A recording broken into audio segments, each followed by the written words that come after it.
This week in Jamaica Now, it will not happen again. MP Damian Crawford says sorry for controversial comment he made on the political platform.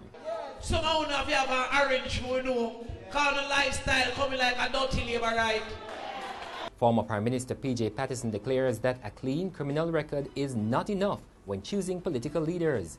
The Met Office Twitter mess, why its account has been suspended. Canadian visitor dies during cliff jumping adventure. And remembering renowned poet May Angelou. The details of these and other stories coming up after the break.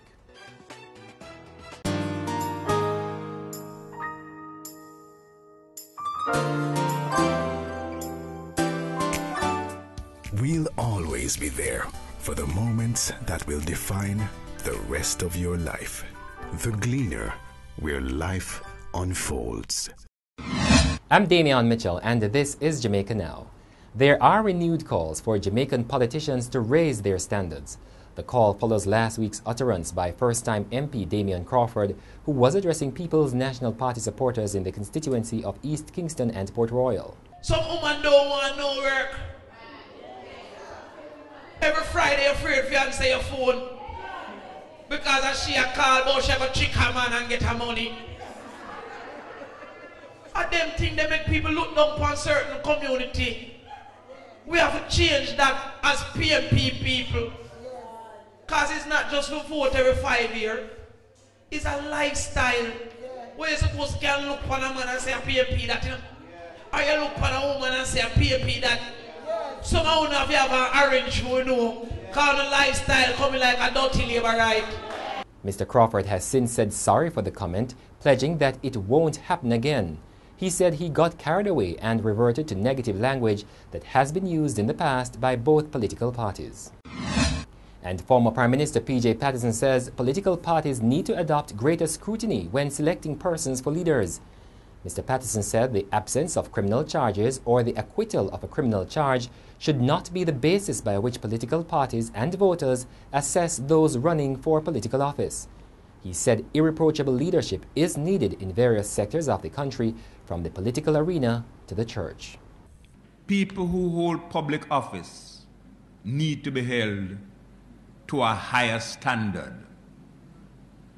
The absence of a criminal charge or the acquittal from a crime of moral turpitude cannot be the yardstick by which we measure those who are suitable to hold public office in our country. The former Prime Minister also used his address at the monthly meeting of the Rotary Club of Spanish Town to decry the deterioration of morality in Jamaica.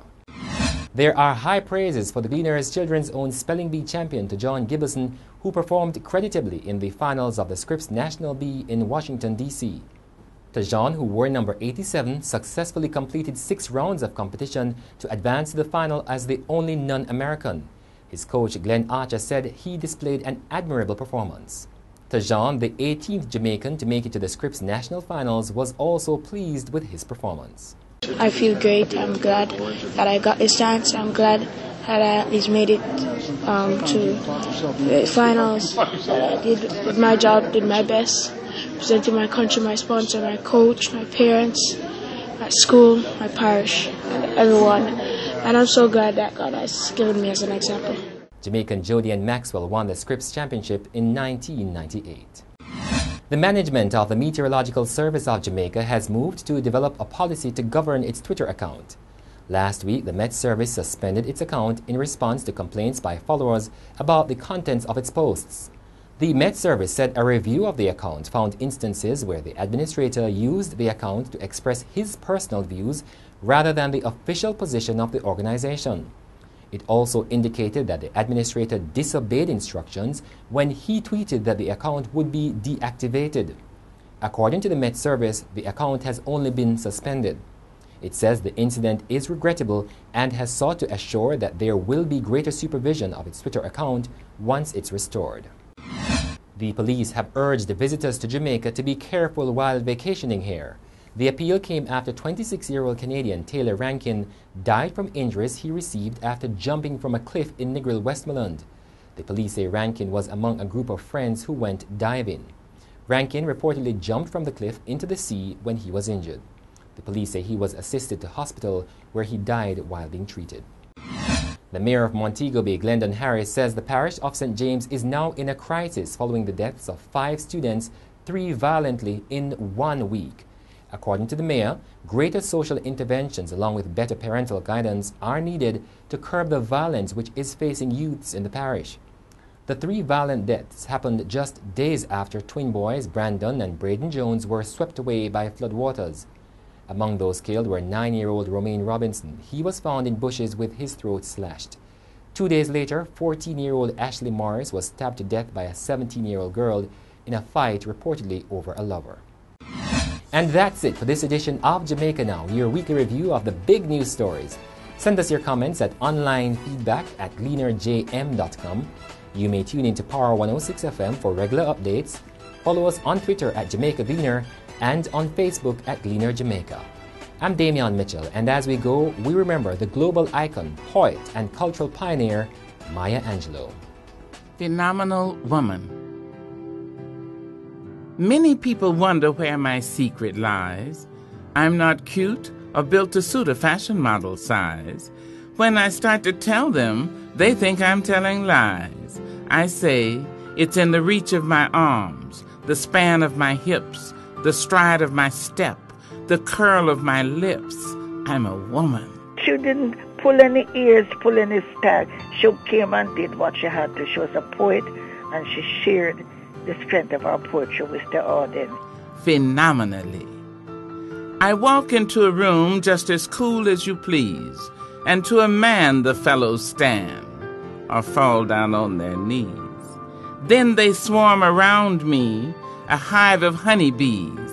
I say, it's the fire in my eyes, the flash of my teeth, the swing in my waist, the joy in my feet.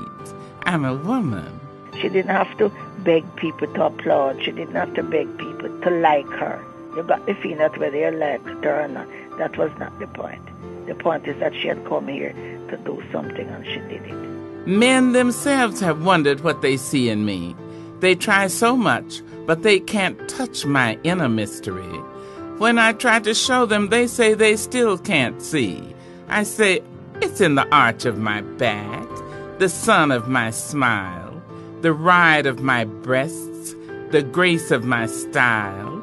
I'm a woman. I was also impressed by the way African Americans in particular just regarded her as an iconic figure, one of the people that brought them joy and recognition. Now you understand just why my head's not bowed. I don't shout or jump about or have to talk real loud. When you see me passing, it ought to make you proud. I say it's in the click of my heels, the bend of my hair, the palms of my hands, the need for my care, because I'm a woman. Phenomenal woman.